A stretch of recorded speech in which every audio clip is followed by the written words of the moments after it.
और आइए आपको इस वक्त सीधे लिए चलते हैं पश्चिम बंगाल, जहां केंद्रीय गृह मंत्री अमित शाह एक कार्यकर्ता सम्मेलन में भाग ले रहे हैं।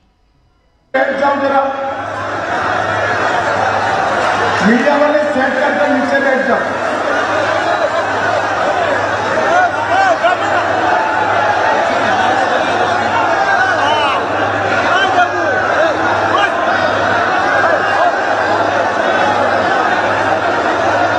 अरे बैठते हैं यार, आप लोग मत कहिए, चिंता मत करो। दादा बैठ जाओ जरा। बोलो भारत माता की। आज के इस विशाल कार्यकर्ता समागम में मेरे साथ मंच पर उपस्थित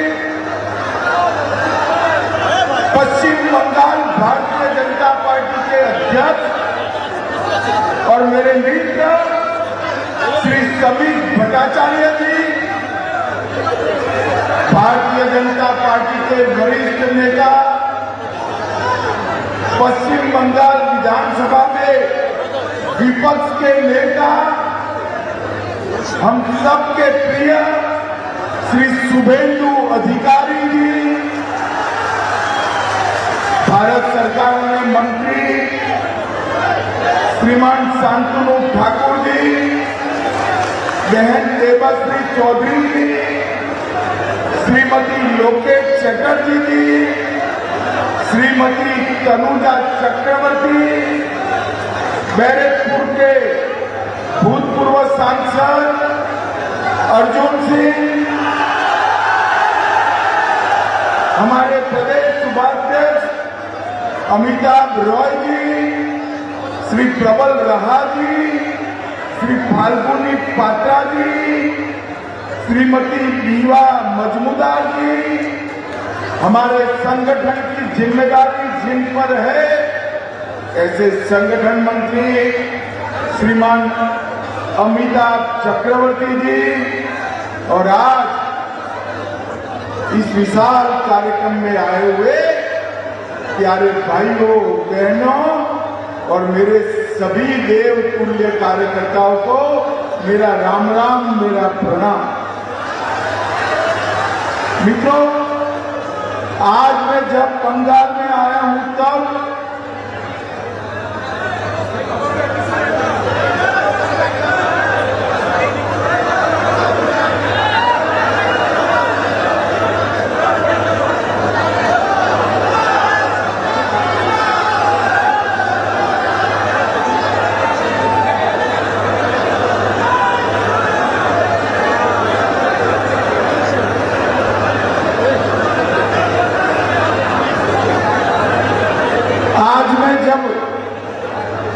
इस विशाल कार्यकर्ता सम्मेलन में आया हूं तब सबसे पहले आनंदपुर वेयर हाउस में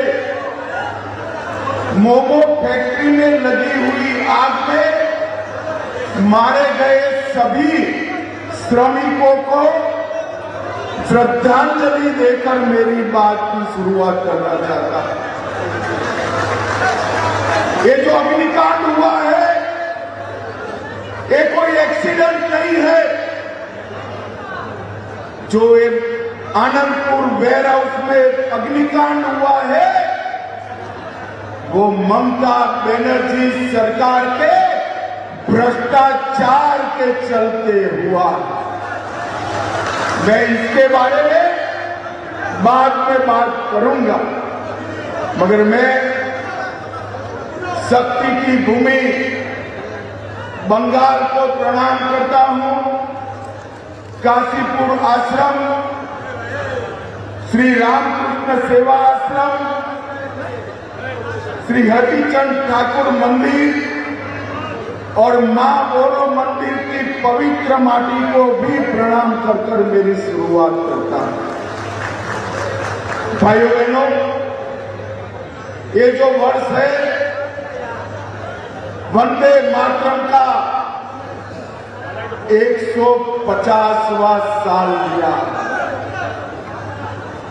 यही बंगाल की महान भूमि के सुपुत्र बंकिम चंद्र चट्टोपाध्याय जी ने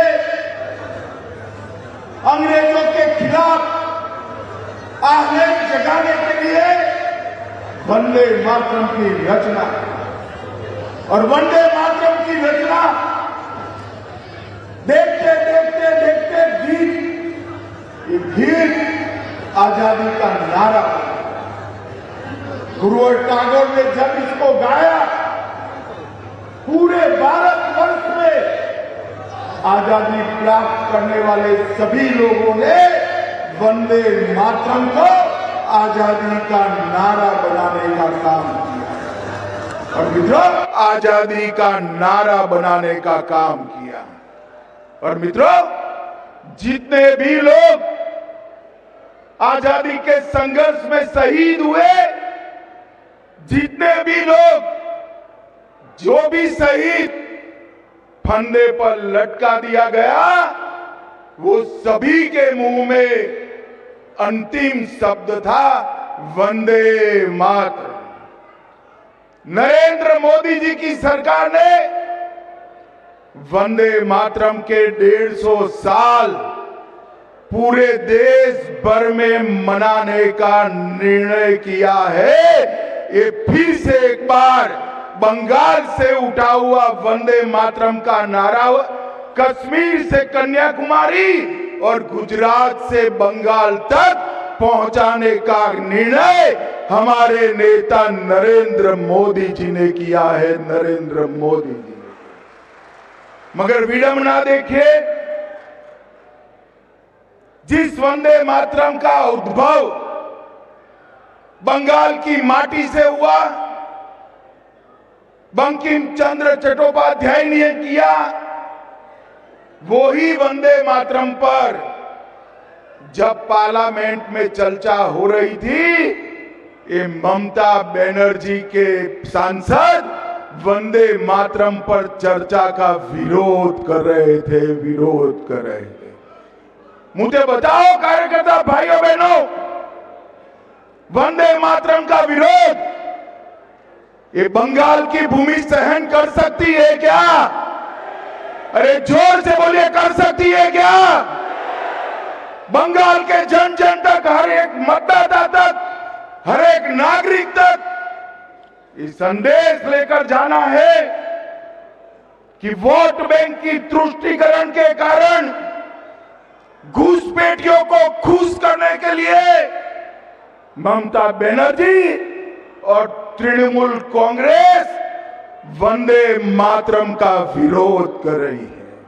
ममता जी, मैं आपको बता दूं कि वंदे मातरम का विरोध कर आप नरेंद्र मोदी जी का विरोध नहीं कर रही।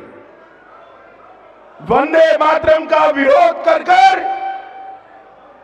आप बंगाल की अस्मिता और भारत के स्वाभिमान का विरोध कर रही है।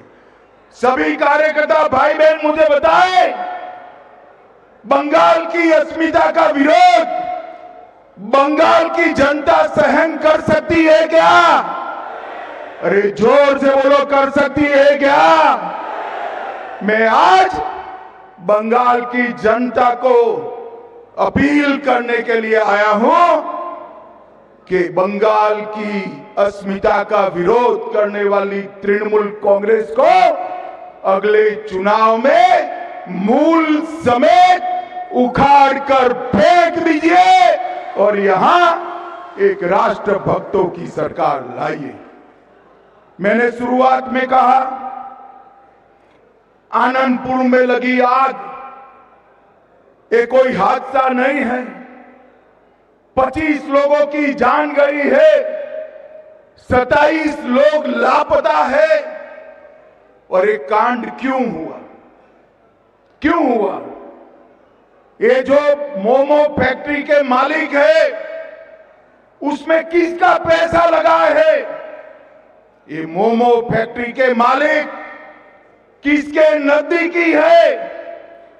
किसके साथ विमान में मोमो फैक्ट्री के मालिक विदेश की टूर लगाए हैं और अब तक मोमो फैक्ट्री के मालिक का अरेस्ट क्यों नहीं हुआ है? भाइयों बहनों, आज 25 लोग मारे गए, 27 लोग लापता है। मैं ममता जी को पूछना चाहता हूं, अगर ये घुसपैठिए होते तो आपका रिएक्शन ऐसा ही होता क्या? अरे बंगाल के नागरिक मारे गए हैं, इसमें वोट बैंक की पॉलिटिक्स क्या कर रही हो ममता जी? आपको शर्म आनी चाहिए, शर्म आनी चाहिए।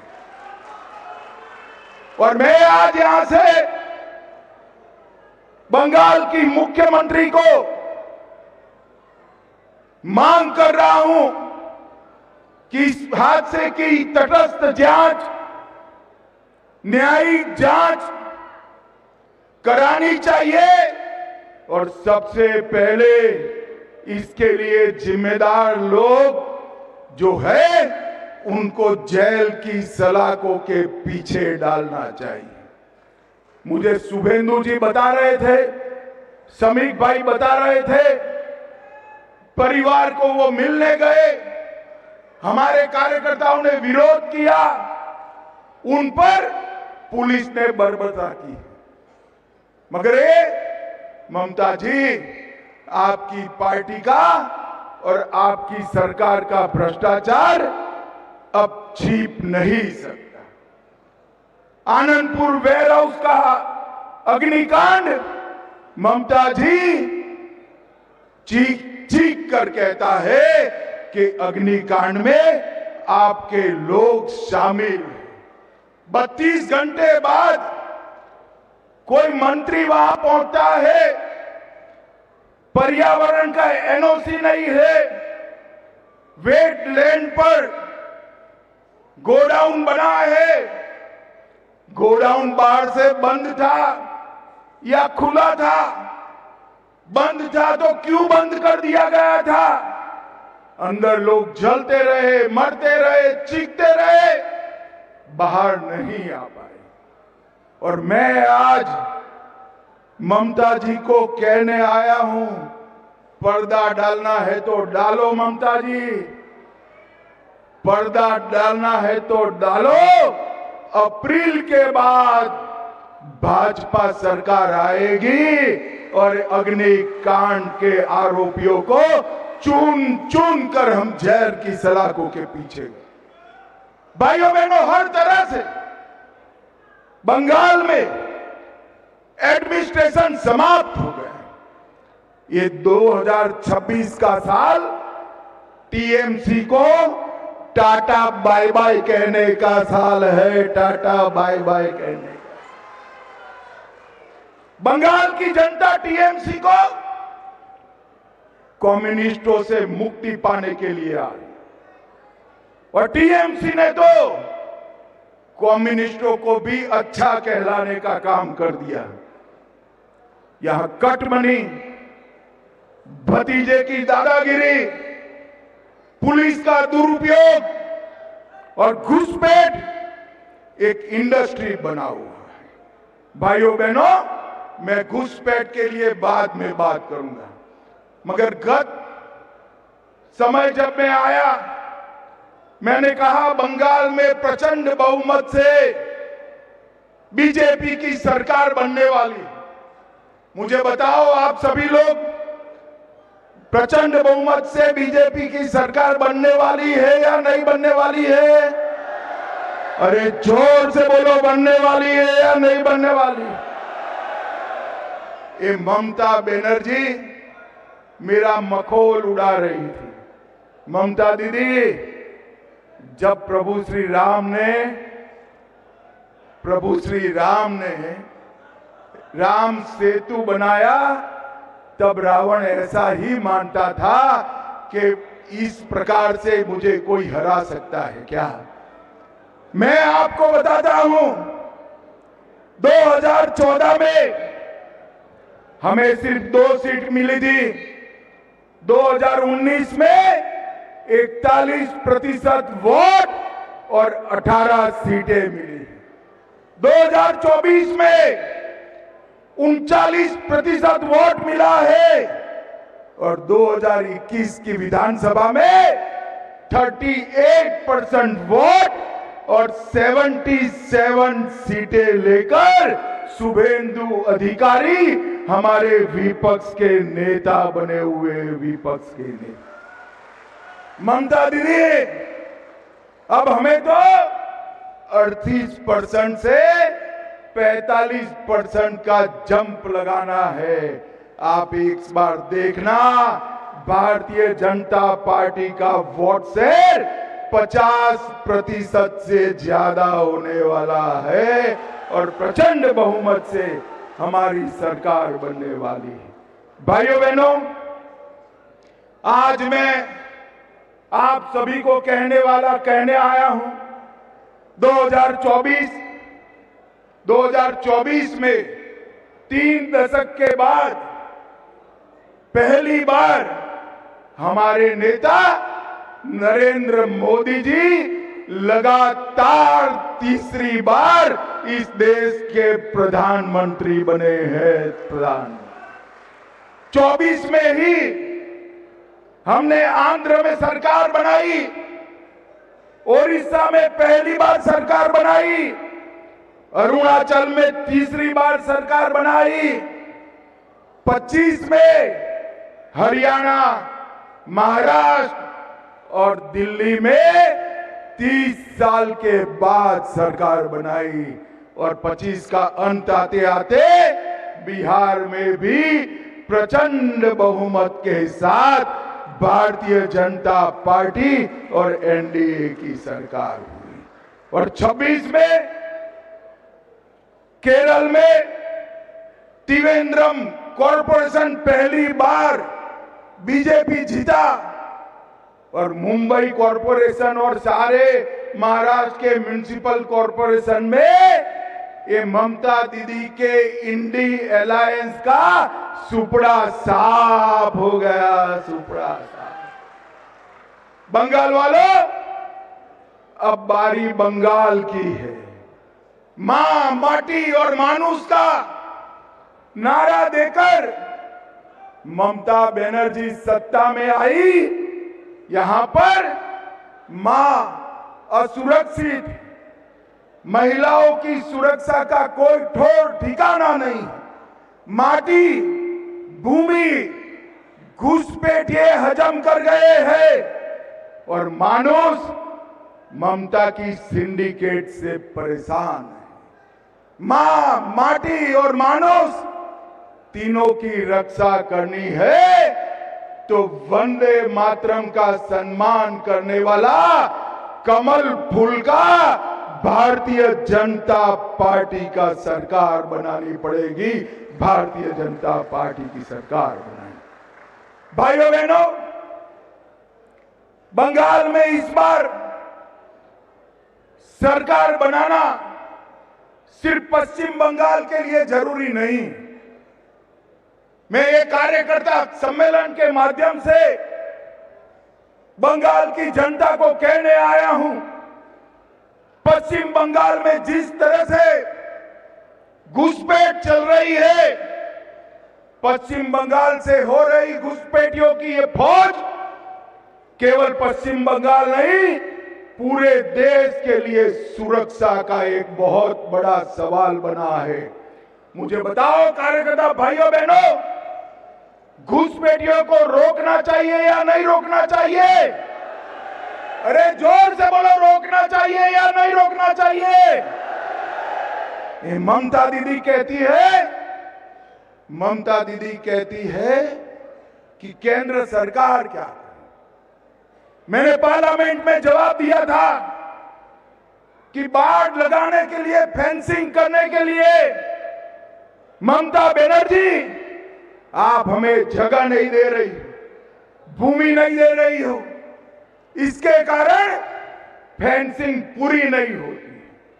नदी नाले से, दुर्गम पहाड़ों से जो घुसपैठिए आते हैं उनको आपका पटवारी रोकता नहीं है, आपका पुलिस वाला रोकता नहीं है और आप यहां से फर्जी डॉक्यूमेंट बनाकर उनको पूरे देश भर में भेज रही है। भाइयों बहनों, मैंने पार्लियामेंट में भाषण करा था। तृणमूल कांग्रेस के सांसद इसका विरोध करे थे, मगर कुछ दिन पहले मुझे बड़ा खुशी है कि कलकत्ता हाई कोर्ट ने भी बीएसएफ को सारी भूमि 31/3/26 के पहले देने का ऑर्डर किया। हाई कोर्ट ने स्वीकार करा कि ममता बनर्जी भूमि देने में सहयोग नहीं कर रही, घुसपैठिया रोकने में उनको कोई इंटरेस्ट नहीं। और मित्रों, ये बहुत बड़ा झटका ममता बनर्जी को मिला है। मगर मैं बंगाल की जनता को कहकर जाता हूं, आप ऐसा मत सोचना कि हाई कोर्ट के जजमेंट के बाद भी ममता बनर्जी ये भूमि बीएसएफ को देगी। वो नहीं देगी, क्योंकि उनका वोट बैंक वो घुसपैठिए है, घुसपैठिए। मगर मैं साथ में बंगाल की जनता को ये भी कहना चाहता हूं कि 31/3 को ममता बनर्जी भूमि दे या न दे, अप्रैल के अंत में भाजपा का मुख्यमंत्री 45 दिन में सारी बाढ़ का काम पूरा कर दे। ये हमारा बंगाल की जनता से वादा है और हमने कर दिखाया है। आसाम में कांग्रेस की सरकार थी, घुसपैठ नहीं रोकती थी। जैसे ही आसाम में भाजपा सरकार बनी, वहां घुसपैठ रुक गई। गुजरात में भाजपा सरकार है, वहां घुसपैठ नहीं होती। राजस्थान में भाजपा सरकार है, वहां घुसपैठ नहीं होती है। और मैं बंगाल के सम्मानीय नागरिकों को अपील करने आया हूं, लाल सरकार भी बनाई, तृणमूल की हरी सरकार भी बनाई। एक बार भाजपा के केसरिया को मौका दे दो, हम घुसपैठ को रोक कर बताएं। भाइयों बहनों, ममता बनर्जी ये जो हाई कोर्ट का फैसला है, इसको भी नहीं मानने वाली है। भाइयों बहनों, ममता के शासन में करप्शन को ममता बनर्जी ने इंस्टीट्यूशनलाइज करा है, संस्थागत किया है और ढेर सारे करप्शन के मुद्दे बने। और ममता बनर्जी कहती है कि करप्शन कहां है। ममता बनर्जी को मैं बताना चाहता हूं, कैश फॉर क्वेरी घोटाला, शिक्षक भर्ती घोटाला, एसएससी घोटाला, नगर पालिका नगर निगम भर्ती घोटाला, गाय तस्करी का घोटाला, राशन का घोटाला, मनरेगा का घोटाला, पीएम आवास का घोटाला। ममता बनर्जी जी, हजारों करोड़ का भ्रष्टाचार हुआ है, आपको दिखाई नहीं पड़ता है। ममता जी, इसलिए दिखाई नहीं पड़ता है, भतीजे की मोह का, भतीजे को मुख्यमंत्री बनाने का मोतियाबिंब आपकी आंखों पर हुआ है। बंगाल की जनता मोतिया का ऑपरेशन कर दे, सब दिखाई पड़ेगा। मुझे बताओ कार्यकर्ता भाइयों बहनों, बंगाल में भ्रष्टाचार सारी सीमाएं पार कर गया है या नहीं कर गया है? बंगाल की जनता सिंडिकेट से परेशान है या नहीं है?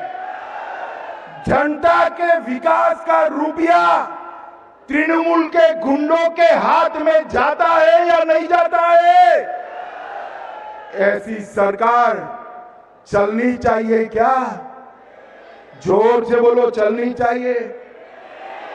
भाइयों बहनों, पार्थ चैटर्जी, ज्योति प्रिय मलिक, अनुव्रत मंडल, जीवन कृष्ण साहा, माणिक भट्टाचार्य, अजीत मैती, मदन मित्रा, चंद्रनाथ सिन्हा, परेश पाल, कुंतल घोष, अराबुल इस्लाम, फिरहाद हकीम, शोभन चैटर्जी, कुणाल घोष, ये सारे लोग जेल में गए।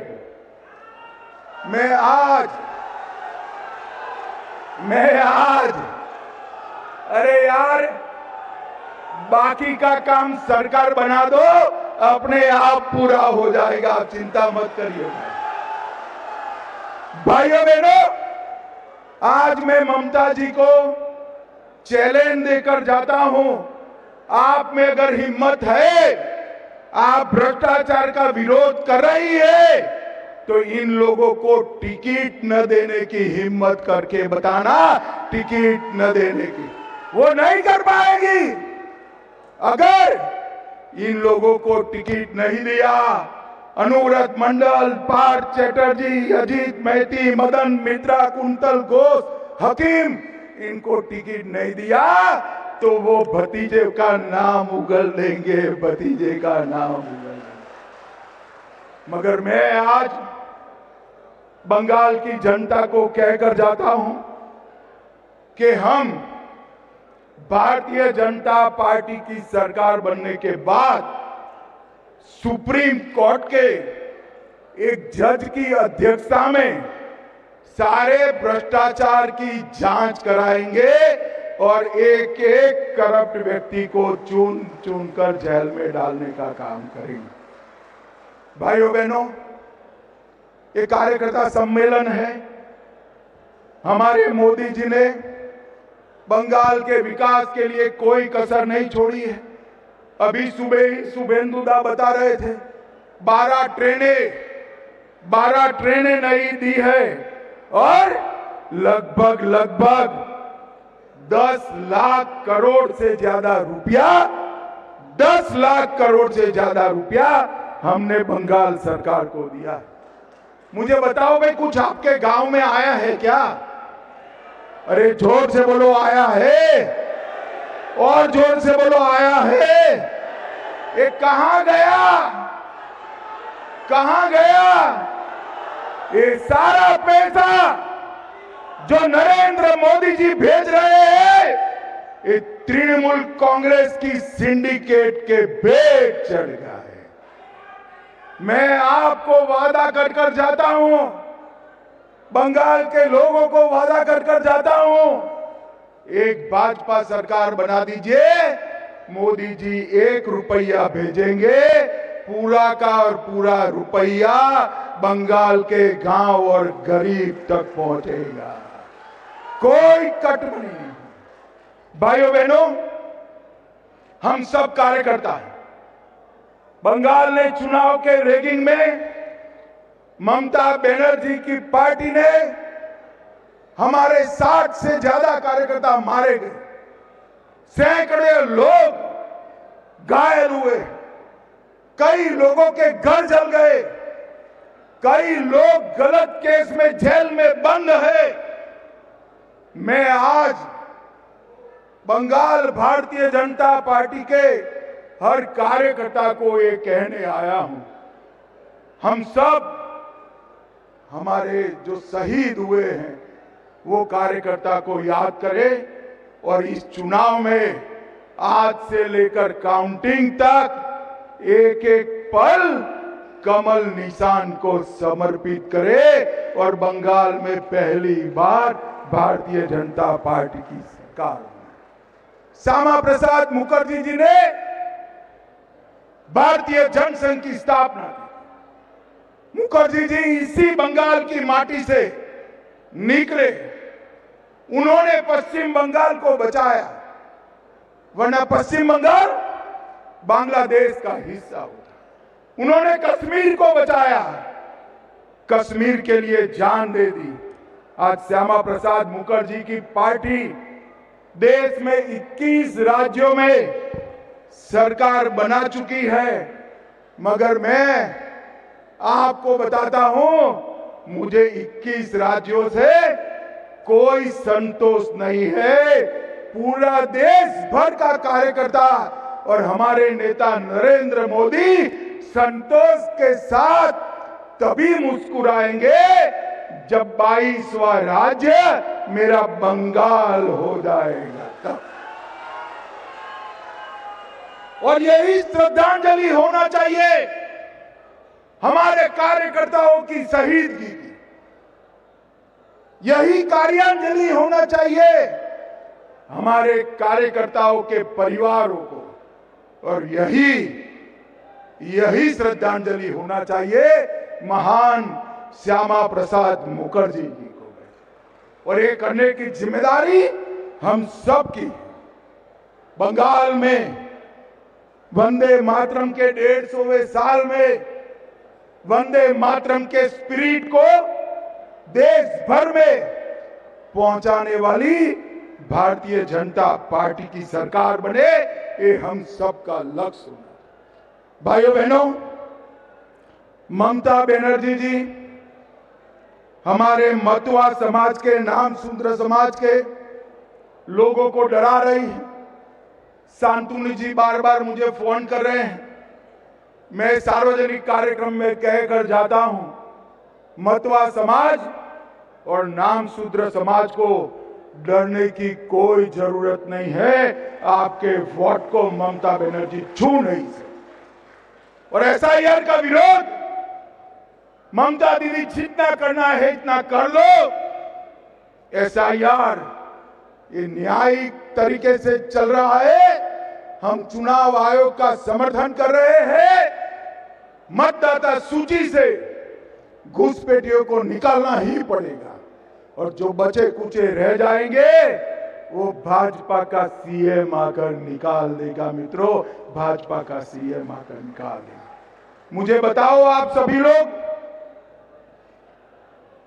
यहां कमल फूल की सरकार बनाने के लिए आप सभी लोग तैयार है क्या? अरे ऐसे नहीं, ममता बनर्जी के बहरे कान तक जाना चाहिए। तैयार है क्या? ममता की सरकार को बदलेंगे? अरे बदलना नहीं है, मूल समेत उखाड़ कर फेंक देना है। और यहां पर ऐसी सरकार बनानी है जो घुसपैठिया का मुक्त, भ्रष्टाचार मुक्त, सिंडिकेट मुक्त, महिलाओं की सुरक्षा करने वाली, उद्योगों को आगे बढ़ाने वाली। और कवि गुरु रविंद्रनाथ, विवेकानंद जी और बंकिम चंद्र चट्टोपाध्याय जी के सपने का सोनार बांग्ला बनाए, ऐसी सरकार बनानी है। तो मित्रों, अगर आप सभी लोग सहमत हैं तो दोनों हाथ उठाइए, जरा उठाइए दोनों हाथ। विजय के संकल्प का मुट्ठी बीचिए और प्रचंड आवाज से बोलिए, भारत माता की वंदे वंदे, जय श्री राम, जय जय श्री राम। आप सभी का बहुत बहुत धन्यवाद, बहुत बहुत शुभकामनाएं।